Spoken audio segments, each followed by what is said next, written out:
السلام علیکم۔ آج ہم فرسٹ ایئر کی احمد ندیم قاسمی کی غزلیں پڑھیں گے۔ سب سے پہلے پہلی غزل کی ریڈنگ اور تشریح کریں گے۔ کچھ غلط بھی تو نہیں تھا میرا تنہا ہونا، آتش و آب کا ممکن نہیں یکجا ہونا، ایک نعمت بھی یہی ایک قیامت بھی یہی، روح کا جاگنا اور آنکھ کا بینا ہونا، جو برائی تھی میرے نام سے منسوب ہوئی، دوستو کتنا برا تھا میرا اچھا ہونا، قعر دریا میں بھی آ نکلے گی سورج کی کرن، مجھ کو آتا نہیں محروم تمنا ہونا، شاعری روز ازل سے ہوئی تخلیق ندیم، شعر سے کم نہیں انسان کا پیدا ہونا۔ اب اس کی تشریح شروع کرتے ہیں۔ کہتا کچھ غلط بھی تو نہیں تھا میرا تنہا ہونا، تنہا ہونا اکیلے ہونا، آتش و آب، آتش آگ کو کہتے ہیں، آب پانی کو کہتے ہیں، آتش و آب آگ اور پانی کا ممکن نہیں تھا یکجا ہونا، یکجا اکٹھے ہو جانا۔ شاعر کہتا ہے کچھ غلط بھی تو نہیں تھا۔ شاعر کہتا ہے اگر میں تنہا ہو چکا ہوں اس میں کوئی غلط بات نہیں ہے، یہ کوئی عجیب بات نہیں ہے، کیونکہ آگ اور پانی کبھی بھی اکٹھے نہیں رہ سکتے۔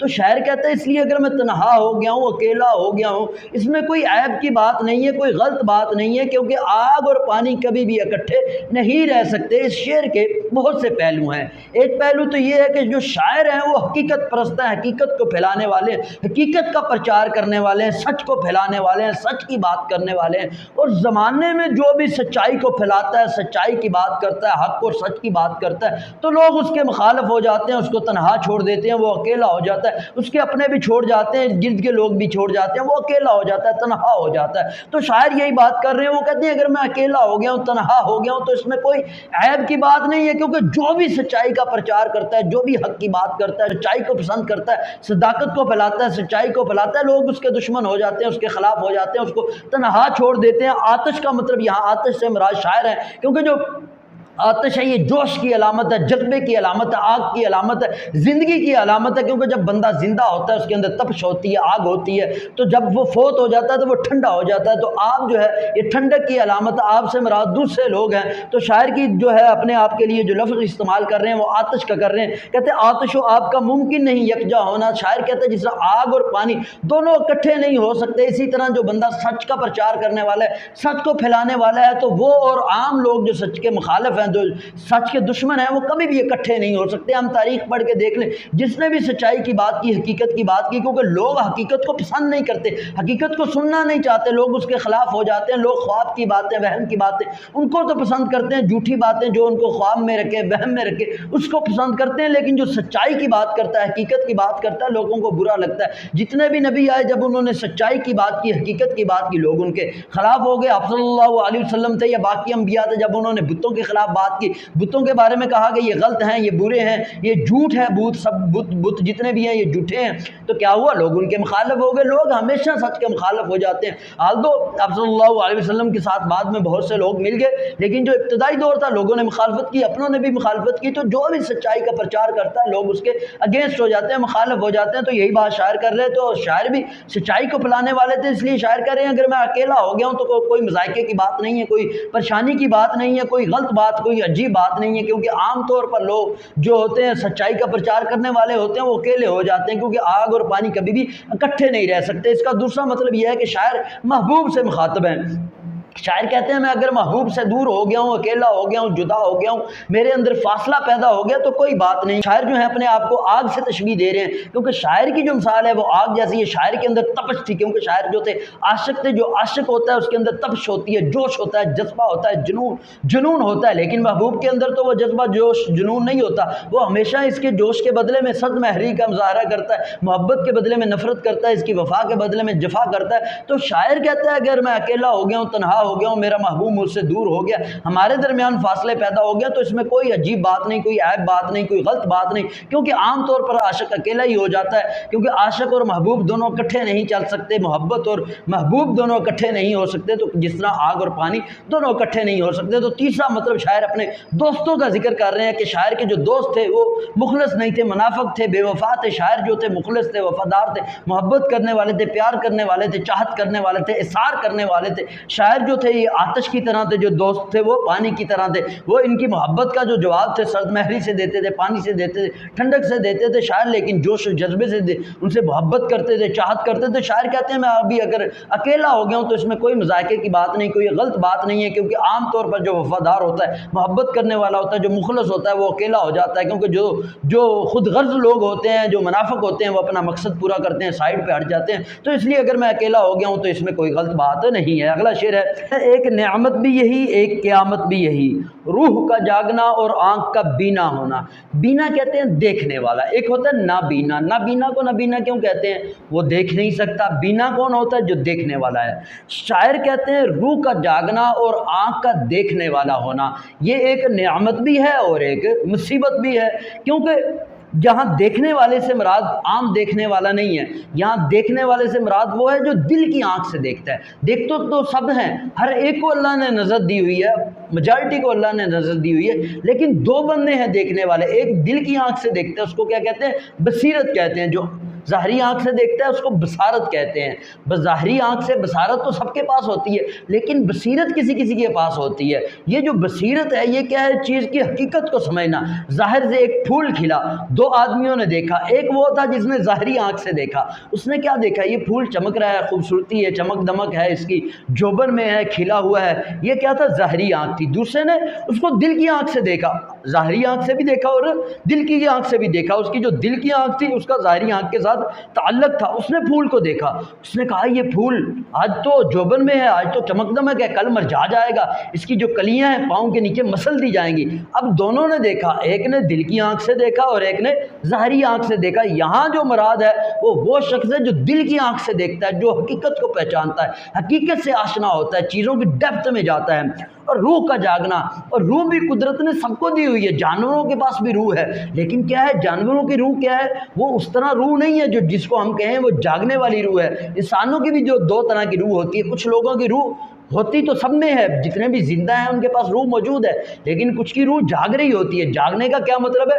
وہ کس دوسرے کے دکھ درد کو سمجھتی ہے، ان کا ضمیر جاگ رہا ہوتا ہے، وہ کسی کے ساتھ دھوکہ نہیں کرتے، کسی کو تکلیف نہیں دیتے، کسی کی اذیت نہیں دیتے، کسی کے دکھ درد میں شریک ہوتے ہیں، کسی کے ساتھ ہمدردی کرتے ہیں۔ لیکن دوسرا کون سا ہوتا ہے؟ جس کی روح مر چکی ہوتی ہے، اس کا ضمیر مر چکا ہوتا ہے، وہ کسی کا بھلا کر کے خوش نہیں ہوتا، کسی کو تکلیف دے کے خوش ہوتا ہے، کسی کو دھوکہ دے کے خوش ہوتا ہے۔ اس کی ضمیر کس طرح ہے؟ اس کی روح کس طرح؟ جانوروں کی طرح ہے۔ جس طرح جانوروں میں ہوتا ہے جو طاقتور ہے وہ کمزور کو کھا جاتا ہے، کمزور پہ ترس نہیں کھاتا۔ تو شاعر کہتے ہیں اگر ایک آدمی کے پاس جاگتی روح ہے اور دل سے دیکھنے والی آنکھ ہے تو یہ کیا ہوا؟ ایک طرف تو اللہ کی اگر یہ نعمت مل جائے، انسان کو جاگنے والی روح مل جائے اور دیکھنے والی آنکھ مل جائے، شاعر کہتے ہیں یہ ایک طرف تو خدا کی نعمت ہے، بہت بڑی نعمت ہے، لیکن دوسری طرف کیا ہے؟ مصیبت ہے۔ ایک آدمی کو جب یہ مل گئی چیز، دونوں چیزیں مل گئی، اس کی روح بھی جاگ رہی ہے اور آنکھ کی بصیرت بھی ہے، وہ گہرائی میں چیزوں کو حقیقت میں جاننے والا ہے، حقیقت سمجھنے والا ہے، تو اس کے لیے نعمت بھی ثابت ہوگی۔ نعمت کس طرح ہوگی؟ کہ وہ حقیقت کو سمجھ رہا ہے، وہ لوگوں کے دکھ درد کو سمجھ رہا ہے، تکلیف کو سمجھ رہا ہے، کسی کی مصیبت کو سمجھ رہا ہے، وہ چیزوں کی حقیقت کو سمجھ رہا ہے، وہ پھول کی حقیقت کو سمجھ رہا ہے کہ یہ پھول مرجھا جائے گا، ختم ہو جائے گا۔ لیکن یہ مصیبت کس طرح ہے؟ یہ اس کو حساس بنا دے گی، یہ اس کو دکھی بنا دے گی، اس کو غمگین بنا دے گی، اس پر مصیبت بن جائے گی۔ جب وہ سوچے گا یہ پھول مرجھا جائے گا، وہ اپنے بارے میں سوچے گا، یہ کسی انسان کے بارے میں سوچے گا کہ یہ جو صحت مند ہے، طاقتور ہے، یہ جو حسن ہے، جوانی ہے، یہ جوانی ڈل جائے گی، یہ بڑھاپے میں چلی جائے گی، یہ حسن جاتا رہے گا، اور یہ جو زندگی ہے یہ ختم ہو جائے گی، اور جو صحت ہے یہ ختم ہو جائے گی۔ تو یہ کیا ہے؟ ایک طرف تو اس نے حقیقت کو پہچانا، اس کے لیے نعمت بن گئی، لیکن دوسری طرف کیا ہوگی؟ اس کے لیے مصیبت سمجھ بن گئی، کیونکہ جب وہ حقیقت سے آشنا ہوا اس نے اس کو حساس بنا دیا۔ اس نے جب کسی بندے کے دکھ درد کو دیکھا تو اس کے اندر ایک جذبہ پیدا ہو گیا، جنون پیدا ہو گیا، اس کے دکھ درد کو دور کرے، اس کے مصیبت کو دور کرے۔ دو آدمی دنیا میں پیدا ہوئے، ایک کو ظاہری آنکھ تو حاصل تھی لیکن دل کی آنکھ حاصل نہیں تھی۔ وہ دنیا میں آیا، اس کو پتہ ہی نہیں میں دنیا میں کیوں آیا، اس کو دنیا میں آنے کا مقصد علم نہیں ہے۔ لیکن دوسرا بندہ وہ ہے جس کو اپنے آنے کا مقصد کا علم ہے، اس کو دل کی آنکھ حاصل ہے، تو وہ کیا ہوگا؟ وہ بے چین رہے گا، بے تاب رہے گا، وہ اپنے مقصد کو حاصل کرنے کی کوشش کرے گا، کیونکہ دنیا میں آنے کا مقصد کیا ہے؟ اللہ کو راضی کرنا، دوسروں کی فلاح کرنا، کسی کے ساتھ خیر خواہی کرنا۔ وہ اس مقصد کے لیے بے چین رہے گا، بے تاب رہے گا۔ ایک طرف تو یہ اس کے لیے نعمت ہے، اس کو اللہ تعالیٰ نے حقیقت سے آشنائی دے دی، لیکن دوسری طرف اس کے لیے مصیبت ہے کہ وہ بے چین رہے گا، رہے گا، بےتاب رہے گا۔ اگلا شعر ہے، جو برائی تھی میرے نام سے منسوب ہوئی، دوستو کتنا برا تھا میرا اچھا ہونا۔ شاعر جو تھے بہت نفیس الطبیعت تھے، تو شاعر کہہ رہے ہیں جو برائی بھی تھی میرے نام سے منسوب ہوئی، دوستو کتنا برا تھا میرا اچھا ہونا۔ شاعر کہتے ہیں میں بہت اچھا تھا، لیکن اس کا نتیجہ کیا ہوا؟ جو برائی بھی ہوتی تھی میرے نام سے منسوب ہو جاتی تھی، میرے ساتھ جوڑ دی جاتی تھی۔ منسوب کا مطلب ہوتا ہے جوڑ دیا جانا۔ شاعر جو تھے ایک شریف النفس تھے، شریف الطبیعت تھے، وہ ہر ایک کے ساتھ بھلا کرتے تھے، خیر خواہی کرتے تھے، دوسروں کے بھی عیب چھپاتے تھے، دوستوں کے بھی عیب چھپاتے تھے۔ لیکن دوست کیا کرتے تھے؟ جو بھی عیب ہوتا تھا، جو بھی برائی ہوتی تھی، شاعر سے منسوب کر دیتے، لیکن شاعر ان کا بھرم رکھتے ہوئے، ان کی عزت رکھتے ہوئے افشا نہیں کرتے تھے۔ اس کا نتیجہ کیا ہوا؟ شاعر بدنام ہو گیا۔ کہتے ہیں بد سے بدنام برا۔ شاعر لوگوں کے ہاں جو ہے بری نظر سے دیکھا جانے لگا، شاعر کو طرح طرح کے لوگ الزام دینے لگے، شاعر جو تھا بدنام ہو گیا، لیکن دوست صاف کے صاف رہے۔ لوگوں نے یہی سمجھا یہ دوست جو ہیں یہ دودھ کے دھلے ہوئے ہیں، تو شاعر وہی دوستوں سے گلہ کر رہے ہیں۔ وہ کہتے ہیں میرا اچھا ہونا، شریف النفس ہونا، بھلائی کرنے والا ہونا میرے حق میں برا ثابت ہوا، کیونکہ میں لوگوں کے جو الزامات تھے، اگر میں چاہتا ان الزامات کا رد کرتا، میں بتاتا حقیقت یہ ہے کہ میرا یہ عیب میرے اندر نہیں بلکہ فلاں کے اندر ہے، لیکن میں نے لوگوں کا بھرم رکھا، عزت رکھی، ان رازوں کو افشا نہیں کیا، ان الزاموں کو اپنے سر لے لیا۔ اس کا نتیجہ کیا ہوا؟ میں بدنام ہو گیا، میرا اچھا ہونا میرے حق میں برا ثابت ہوا۔ دوسرا مطلب کیا ہے کہ شاعر جو تھے یہ شریف النفس سے اچھے انسان تھے، اور جو بھی اچھا انسان ہوتا ہے، جو بھی خیر خواہی کرنے والا ہوتا ہے، نیک ہوتا ہے، نیک صفت ہوتا ہے، کسی کا برا نہیں چاہنے والا ہوتا، لوگ اس پر ویسے ہی الزام لگا دیتے ہیں۔ جو بھی نیک صفت ہوتا ہے لوگ اس پر طرح طرح کے الزام لگا دیتے ہیں، اور وہ نیک ہونے کی وجہ سے ان کے الزامات کو رد بھی نہیں کرتا، لڑائی نہیں کرتا، جھگڑا نہیں کرتا۔ تو شاعر کہہ رہے ہیں کہ جو میری شرافت تھی تو میرے حق میں بہت بری ثابت ہوئی، میرا اچھا ہونا بھی میرے حق میں برا ثابت ہوا۔ تیسرا اس کا مطلب جو ہے وہ صحیح مطلب، زیادہ بہتر مطلب وہی ہے، لیکن آپ سارے مطلب لکھ دیا کریں مکمل، جتنا کچھ بھی یہ بیان کرتے ہیں ویڈیو میں تشریح میں۔ تیسرا مطلب یہ ہے کہ جو شاعر تھے وہ سچائی کا پرچار کرنے والے تھے، حقیقت کو پھیلانے والے تھے، اور جو بھی سچا ہوتا ہے، حقیقت کا پرچار کرنے والا ہوتا ہے، حقیقت کو پھیلانے والا ہوتا ہے، لوگ اس کے مخالف ہو جاتے ہیں، لوگ اس کو پتھر ہی مارتے ہیں، لوگ اس پر طرح طرح کے الزام لگاتے ہیں، مختلف طریقے سے ان کو جو ہے وہ عیب دار کرنے کی کوشش کرتے ہیں، اس پہ طرح طرح کے الزام لگاتے ہیں، برا کہنے کی کوشش کرتے ہیں۔ آپ بڑے بڑے شخصیات کو دیکھ لیں، اولیاء کو دیکھ لیں، انبیاء کرام کو دیکھ لیں، جو بھی نبی آیا لوگوں نے ان پر الزام لگایا یہ سچی بات نہیں کہہ رہا، یہ رشتوں کو توڑ رہا ہے۔ جیسے آپ صلی اللہ علیہ وسلم پہ طرح طرح کے الزام لگائے گئے، آپ صلی اللہ علیہ وسلم نعوذ باللہ مجنون ہیں، کسی نے کہا یہ مجنون ہے، کسی نے کہا یہ جو ہے رشتوں کو توڑنے والے ہیں، یہ باپ کو بیٹے سے، بیٹے کو باپ سے جدا کرنے والے ہیں۔ تو طرح طرح کے الزام لگائے جاتے ہیں۔ جو بھی سچائی کا پرچار کرتا ہے، جو بھی سچائی کو پھیلاتا ہے، جو بھی حقیقت کی بات کرتا ہے، تو شاعر بھی حقیقت کو پھیلانے والے تھے، سچائی کا دعویٰ کرنے والے تھے، سچائی کو، صداقت کو پھیلانے والے تھے۔ جو بھی سچ بات کرتا ہے لوگوں کو کڑوی لگتی ہے، بری لگتی ہے۔ جیسے آپ صلی اللہ علیہ وسلم جب بتوں کے خلاف بولتے تھے تو لوگوں کو برا لگتا تھا، جو بھی سچائی کی بات کرتا ہے لوگوں کو برا لگتا ہے۔ تو شاعر سچائی کی بات کرتے تھے لیکن لوگ ان پر الزام لگاتے تھے۔ تو شاعر کہہ رہے ہیں میرا اچھا ہونا، میرا خیر خواہ ہونا، میرا سچا ہونا میرے حق میں ہی برا ثابت ہو گیا، میری سچائی کی وجہ سے، میری اچھائی کی وجہ سے مجھ پر ہی الزام لگائے جانے لگے۔ تو یہی بات کر رہے ہیں، دوستوں سے گلہ کر رہے ہیں، دوستوں کو بیان کر رہے ہیں، کہتے ہیں میرا اچھا ہونا بھی میرے حق میں کتنا برا ثابت ہوا۔ اگلا شعر ہے، قعر دریا میں بھی آ نکلے گی سورج کی کرن۔ قعر کہتے ہیں گہرائی، دریا کو کہتے ہیں۔ سورج کی کرن، مجھ کو آتا نہیں محروم تمنا ہونا۔ محروم تمنا کا مطلب ہوتا ہے مایوس ہو جانا، نا امید ہو جانا، کسی امید کے نہ پورے ہونے کی توقع پیدا ہو جانا کہ یہ جو میری خواہش ہے یہ پوری نہیں ہو سکے گی، تو اس کو محروم تمنا کہتے ہیں۔ شاعر کہتے ہیں کہ سمندر کی جو گہرائی ہے اس میں بھی سورج کی کرن آ نکلے گی، مجھ کو محروم تمنا ہونا نہیں آتا، مجھ کو مایوس ہونا نہیں آتا۔ شاعر کہتے ہیں جو سمندر کی گہرائی ہے، جو سمندر کی سطح ہے، وہاں پر بھی سورج کی کرن آ نکلے گی، مجھے محروم تمنا ہونا نہیں آتا، مجھے مایوس ہونا نہیں آتا۔ شاعر پر امید ہیں، شاعر رجائیت کا درس دیتے ہیں، شاعر مایوس نہیں ہیں۔ وہ کہتے ہیں حالات جیسے بھی ہوں، مشکلات ہوں، مصائب ہوں، تکلیف ہوں، ان تمام تکلیف نے دور ہو جانا ہے، ان تمام تکلیف نے چھٹ جانا ہے۔ جس طرح جو سورج کی کرنیں ہیں وہ سمندر کی گہرائی میں چلی جانے کی شاعر کو امید ہے۔ شاعر کہتے ہیں قعر دریا میں بھی آ نکلے گی سورج کی کرن۔ شاعر کہتے ہیں مایوس نہیں ہونا، کیسے بھی برے حالات ہو جائیں، چاہے کہ آپ سمندر کی تہ میں چلے جاؤ، سمندر کی گہرائی میں چلے جاؤ، جب بندہ سمندر کی گہرائی میں چلا جاتا ہے، تہ میں چلا جاتا ہے، پھر سورج کی کرنیں نہیں آ سکتی، وہاں پر زندگی نہیں پہنچ سکتی، پھر مایوس ہوتا ہے انسان، پھر اس کے بعد انسان کو کوئی زندگی کی امید نہیں ہوتی۔ لیکن شاعر پر امید ہے، وہ کہتے ہیں سمندر کی گہرائیوں میں بھی جو ہے سورج کی کرنیں آپ پہنچیں گی، وہاں پر بھی جو ہے سورج کی کرنیں پہنچیں گی، کبھی بھی مایوس نہ ہو، ماننا امید نہ ہو۔ تو شاعر پر امید ہیں، وہ کہتے ہیں مجھے مایوس ہونا نہیں آتا۔ دوسرا مطلب قعر دریا، جس طرح اللہ تعالیٰ نے حضرت موسیٰ علیہ السلام کے لیے سمندر کو پھاڑا، فرعون کی جو فوج تھی وہ موسیٰ علیہ السلام کے پیچھے تھی، پیچھا کر رہی تھی، اللہ نے موسیٰ علیہ السلام کو رستہ دے دیا، اللہ نے ان کے لیے سمندر کو پھاڑ دیا، وہ وہاں سے نکل گئی، جو سمندر کی تہ تھی وہاں پر سورج کی کرنیں پہنچی۔ اور یہ زندگی میں ایک ہی دفعہ ہوا جب سے کائنات بنی ہے، نہ اس سے پہلے ہوا نہ اس سے بعد ہوا کہ سورج کی جو کرنیں تھی سمندر کی تہ میں جا پہنچی۔ تو شاعر اس کی بات کر رہے ہیں، وہ کہتے ہیں جس طرح اللہ تعالیٰ نے سورج کی جو کرنیں تھی سمندر کی تہ میں پہنچا دی، حضرت موسیٰ کے دور میں ان کو فرعون سے نجات دے دی، اسی طرح شاعر سمجھتے ہیں کہ مجھے بھی مایوس نہیں ہونا، جیسے بھی حالات آ جائیں، جیسے تلخ حالات آ جائیں، یہ حالات چھٹ جائیں گے، یہ جو غم کے بادل ہیں یہ چھٹ جائیں گے، تاریک بادل چھٹ جائیں گے، مایوسیاں ختم ہو جائیں گی۔ شاعر پر امید ہے، مایوس نہیں ہے۔ وہ کہتے ہیں کہ جب اللہ بھی، قدرت بھی اسی وقت رستے کھولتی ہے جب سب رستے بند ہو جاتے ہیں، جب کہیں سے نکلنے کی کوئی امید نہیں ہوتی، تو شاعر کہتے ہیں مجھے مایوس ہونا نہیں آتا۔ اگلا شعر ہے، شاعری روز ازل سے ہوئی تخلیق۔ روز ازل کہتے ہیں پہلے روز سے ہی، جب سے کائنات بنی ہے۔ تخلیق کا مطلب ہوتا ہے پیدا ہونا، شعر سے کم نہیں انسان کا پیدا ہونا۔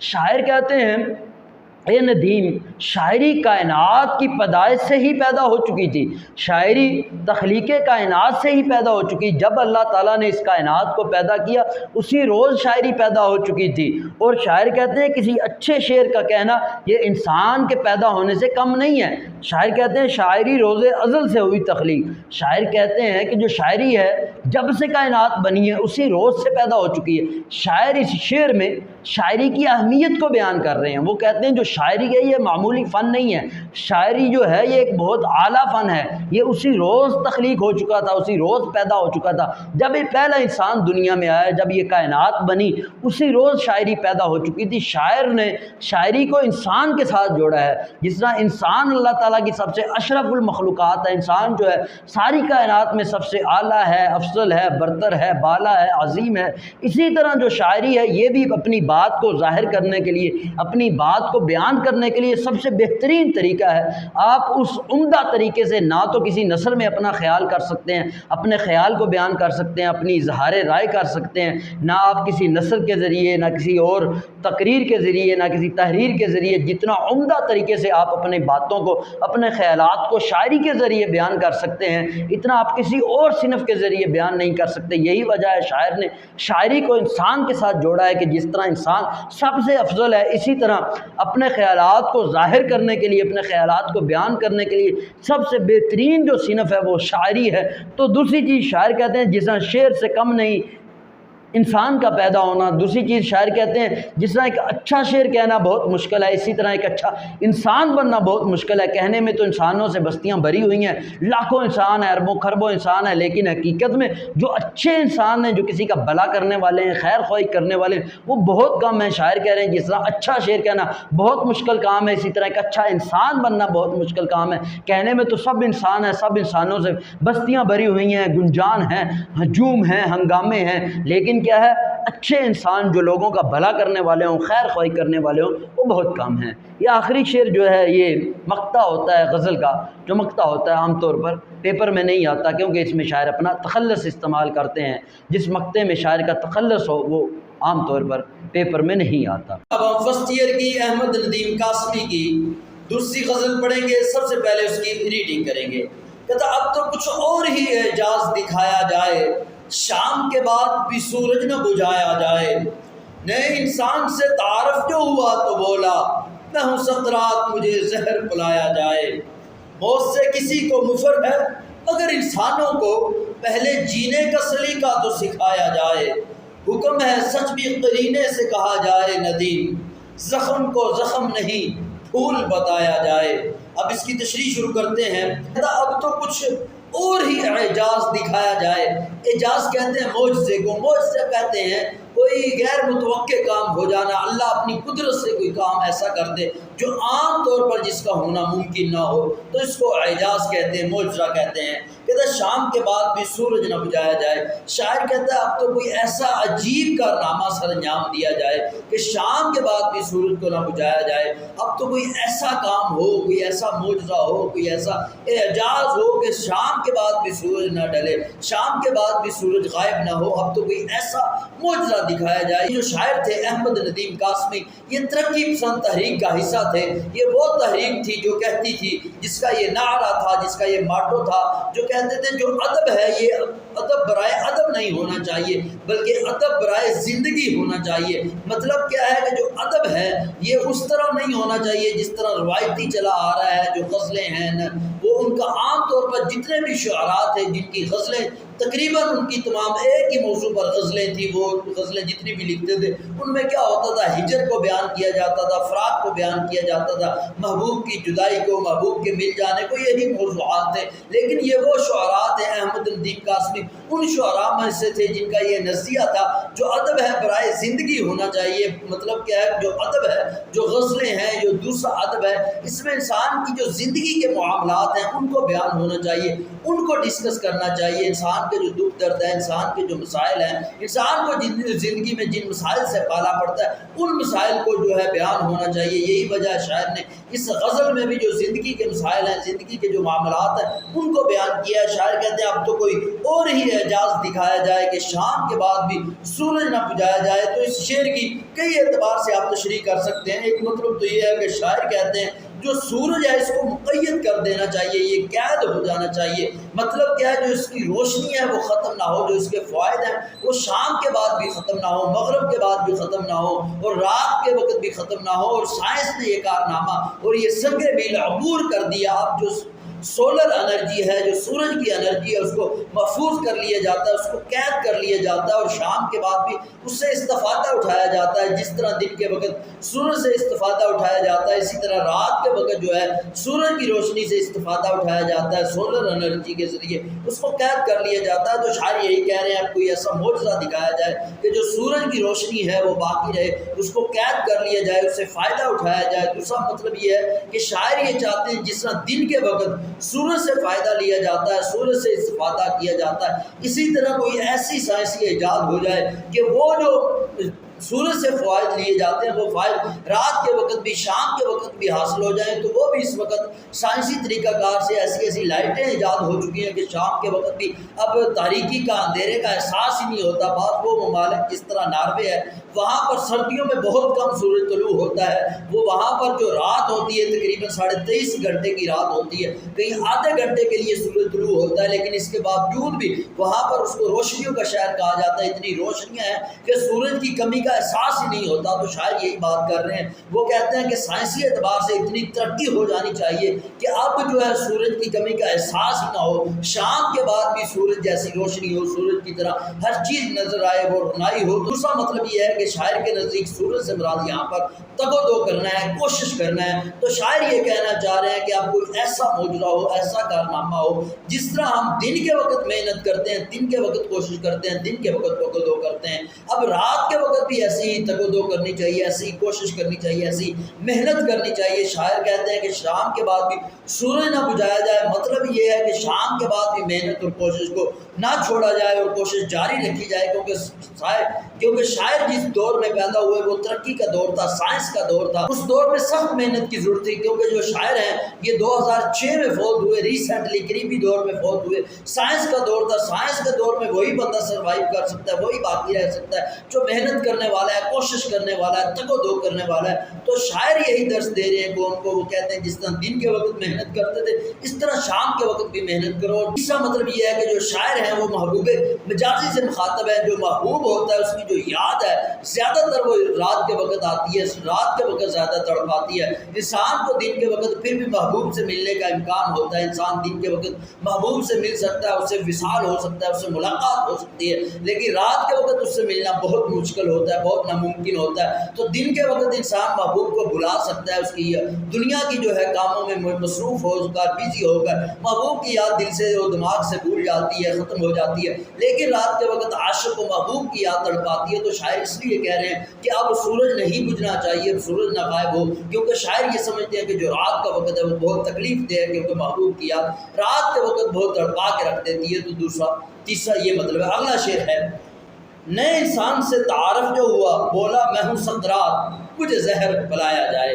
شاعر کہتے ہیں جو نئے انسان سے تعارف ہوا، جو نیا انسان ہے آج کا، وہ زہر پینے کے لیے تو تیار ہے سقراط کی طرح، لیکن اپنی ایجادات سے، اپنے مقصد سے، اپنے مشن سے باز آنے کے لیے تیار نہیں ہے۔ یہی بات کر رہے ہیں، نئے انسان سے تعارف جو ہوا، بولا میں ہوں سقراط، مجھے زہر پلایا جائے۔ شاعر کہتے ہیں جو آج کے دور کا انسان ہے وہ سقراط کی طرح زہر پینے کے لیے تو تیار ہے، لیکن اپنے مقصد سے پیچھے ہٹنے کے لیے تیار نہیں ہے۔ اگر آپ تاریخ پڑھتے ہیں، تاریخ میں کوئی بھی سائنسدان تھا جس نے بھی کوئی نئی ایجاد کی، کوئی نیا نظریہ پیش کیا، یا کوئی فلاسفر تھا اس نے نیا نظریہ پیش کیا، تو لوگ اس کے مخالف ہو گئے، اس کو مار دیا گیا، اس کو طرح طرح کی اذیتیں برداشت کرنا پڑی۔ جس طرح سقراط تھا، یہ سچائی کی ترویج کرتا تھا، یہ پرانے رسم و رواج کے خلاف تھا، یہ نئی سوچ دیتا تھا، نوجوانوں کو ایک نیا نظریہ دیتا تھا، نئی سوچ دیتا تھا، بہت بڑا فلاسفر تھا۔ لیکن کیا ہوا، اس کو مار دیا گیا۔ کس کی وجہ سے؟ اس کے نئے نظریات کی وجہ سے، اس کی نئی ایجادات کی وجہ سے، اس کی نئی سوچ کی وجہ سے، تو اس کو قتل کر دیا گیا۔ کس طرح مارا گیا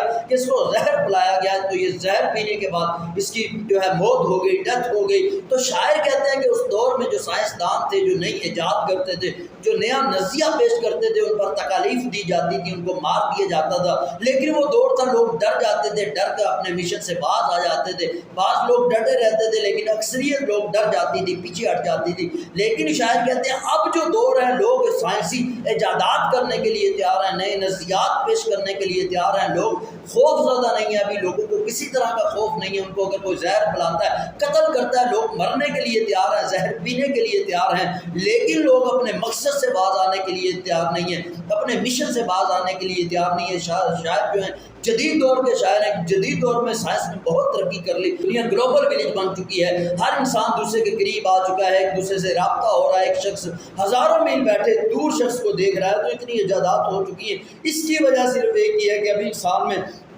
ہمت آ چکی ہے، حوصلہ آ چکا ہے، دلیری آ چکی ہے۔ اب وہ زہر پینے کے لیے تیار ہے، مرنے کے لیے تیار ہے، لیکن اپنے مقصد سے پیچھے ہٹنے کے لیے تیار نہیں، اپنے مقصد سے باز آنے کے لیے تیار نہیں۔ تو یہی بات شاعر کر رہے ہیں کہ آج کا جو دور ہے، اس میں کسی کو ڈرایا نہیں جا سکتا، دھمکایا نہیں جا سکتا، اس کو اس کے مقصد سے روکا نہیں جا سکتا۔ وہ زہر تو پی لے گا، وہ زہر پینے کے لیے تو تیار ہے، لیکن اپنے مقصد سے باز آنے کے لیے تیار نہیں ہے۔ اگلا شعر ہے، موت سے کسی کو مفر نہیں، مفر کہتے ہیں بھاگ جانا، بچ جانا، مگر انسانوں کو پہلے جینے کا سلیقہ طریقے کو کہتے ہیں تو سکھایا جائے۔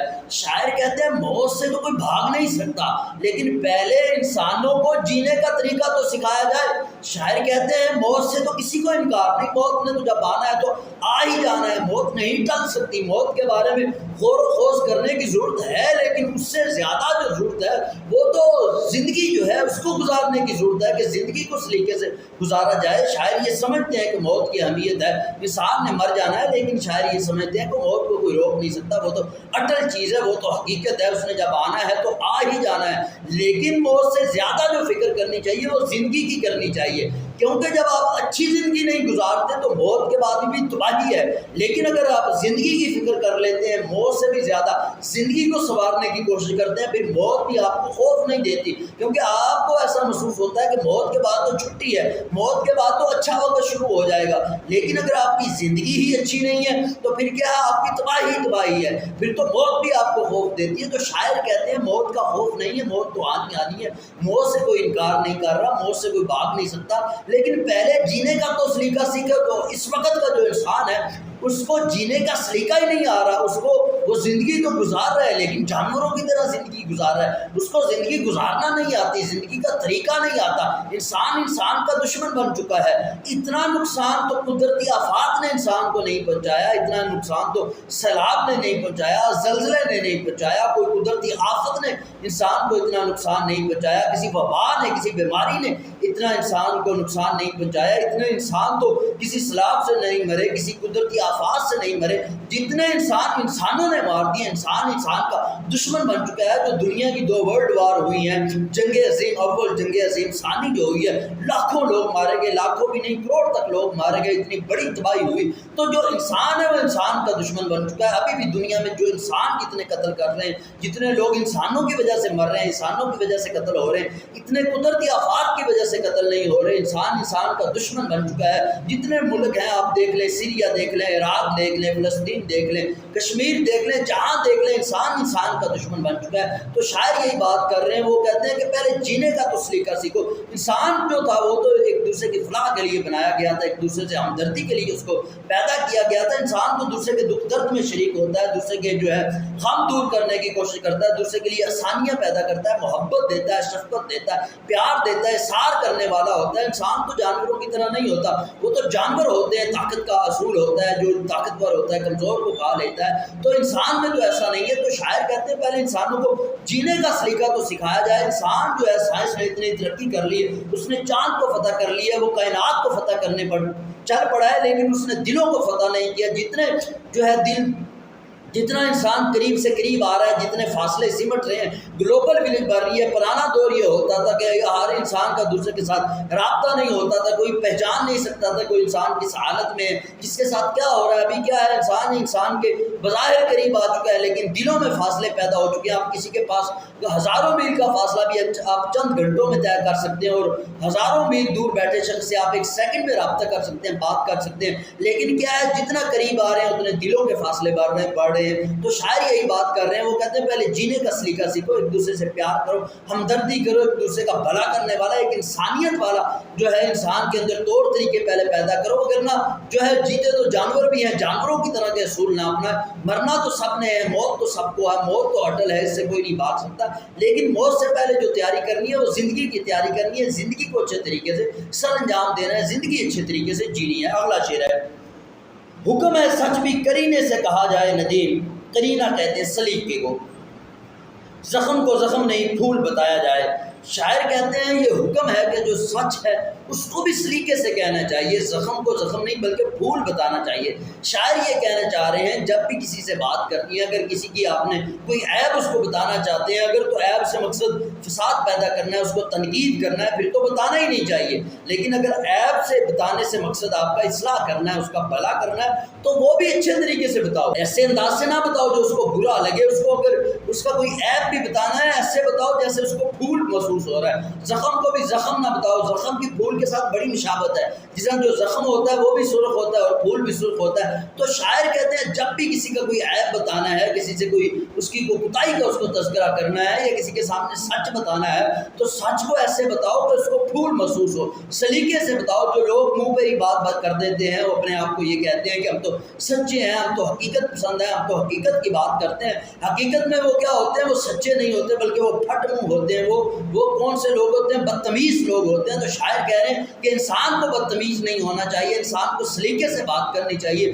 آپ بڑے لوگوں کے تذکرے پڑھ کے دیکھ لیں، آپ صلی اللہ علیہ وسلم کا آپ تذکرہ پڑھ کے دیکھ لیں، ان کا ذکر پڑھ کے دیکھ لیں کہ جو آپ صلی اللہ علیہ وسلم تھے، اگر کسی کو کوئی عیب بتانا ہوتا، کسی کی کوئی خامی بتانی ہوتی، کسی کو کوئی کوتاہی بتانی ہوتی، تو ڈائریکٹ تنقید نہیں کرتے تھے کہ تیرے اندر یہ خامی ہے، یہ فالٹ ہے، بلکہ آپ مطلق بات کرتے تھے کہ بعض لوگ ایسا کر رہے ہیں، کیونکہ مقصد آپ صلی اللہ علیہ وسلم کی لوگوں کی اصلاح کرنا ہوتا تھا۔ نبی آتا ہی اصلاح کرنے کے لیے، آپ کا جو مقصد ہوتا ہے وہ لوگوں کی اصلاح کرنا ہوتا تھا۔ تو آپ جو بات کرتے تھے اس طرح نہیں کرتے تھے کہ کسی کو ڈائریکٹ نشانہ بنائے کہ آپ نے یہ غلطی کی، آپ کے اندر یہ خامی ہے، بلکہ آپ اس طرح بیان کرتے تھے لوگوں کو اکٹھا کر کے کہ بعض لوگ ایسے کر رہے ہیں۔ تو شاعر یہی بات کر رہے ہیں کہ جب بھی کسی کی اصلاح کرنی ہے، جب بھی کسی کو سچ بتانا ہے، تو ایک اچھے طریقے سے، ایک تہذیب سے، ایک مہذب طریقے سے بتایا جائے، تاکہ اس کی دل آزاری نہ ہو، اس کو برا نہ لگے، اس کو دکھ نہ ہو، اس کو تکلیف نہ پہنچے۔ تو شاعر یہی بات کر رہے ہیں اگر کوئی زخم بھی ہے تو آپ اس کو پھول بنا کر بتائیں، بات کو اس سلیقے سے، اس ادب سے، اس مہذب طریقے سے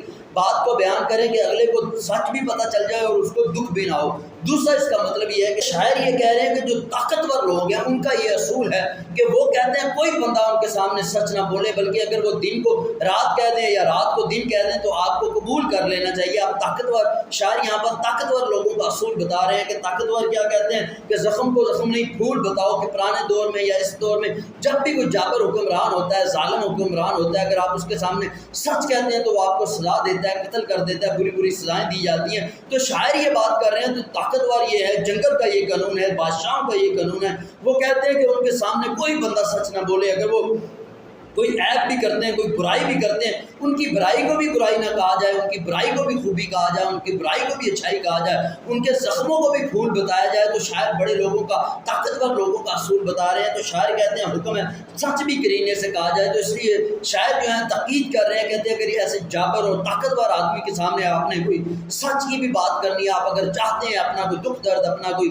پیغام اس تک پہنچانا، اپنا کوئی سچ اس تک پہنچانا، کوئی ایسی چیز جس سے آپ تنگ ہو رہے ہیں، آپ کو جو اذیت دے رہی ہے، لیکن آپ چاہتے ہیں اگر بادشاہ کو ڈائریکٹ بتا دی گئی، حکمران کو ڈائریکٹ بتا دی گئی، اس کو بلا واسطہ بتا دی گئی، تو وہ ناراض ہوگا، اس کو برا لگے گا، تو آپ اس کو سلیقے سے بتائیں۔ تو سچ کو بھی آپ سلیقے سے بتائیں، زخم کو زخم نہ بتائیں بلکہ پھول بتائیں، کیونکہ جو طاقتور ہے اگر آپ اس کے سامنے بدتمیزی کریں گے یا آپ اس کے سامنے بالکل براہ راست سچ کو بتا دیں گے تو وہ آپ کو کوئی نقصان پہنچا سکتا ہے۔ دوسرا یہ مطلب ہے۔ تو ایک اور چیز ذہن میں رکھیں، یہ آخری شعر مقطع ہوتا ہے، اور مقطع عام طور پر پیپر میں نہیں آتا، کیونکہ اس میں شاعر جو ہے اپنا تخلص استعمال کرتا ہے، جس میں شاعر کا تخلص ہو تو وہ عام طور پر شعر جو ہے پیپر میں نہیں آتا۔ یقیناً دونوں غزلوں کی تشریح سمجھ میں آ گئی ہوگی۔ ویڈیو سننے کا بہت شکریہ، اپنا بہت سا خیال رکھیں، اللہ حافظ۔